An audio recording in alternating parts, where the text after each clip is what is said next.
আমাদের 3 থেকে 3.5 লিটার জল খেতে হবে, যাতে আমাদের মিনিমাম 2 থেকে 2.5 লিটার ইউরিন পাস করি, যাতে আমাদের কিডনি ফ্লাশিংটা সম্পূর্ণ থাকে।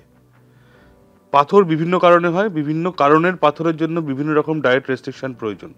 কিন্তু আমি যদি একটা থাম্ব রুল বলি, জেনারেল গাইডলাইন, জল প্রচণ্ড বেশি পরিমাণে, 3 থেকে 3.5 লিটার, গরমকালে ম্যাক্সিমাম 4 লিটার।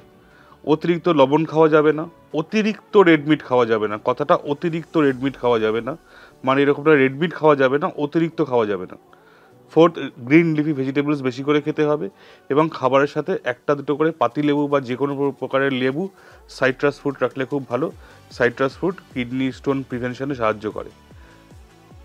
খাবার বাদ দিতে গেলে এত কিছু বাদ দেওয়ার খাবার আছে পাথরের জন্য, যেটা একজন সাধারণ ভারতীয় ডায়েটারি হ্যাবিটে সম্ভব নয়। তো আপনি যদি দুটো জিনিস ফোকাস করেন, জল যদি রেগুলার বেসিসে নিয়মিত 3 থেকে 4 লিটার করে খান, আপনার অধিকাংশ স্টোন আপনার অজ্ঞাতসারে আপনি জানতেও পারবেন না কখন আপনার পেছাবের সাথে পাস হয়ে যাবে।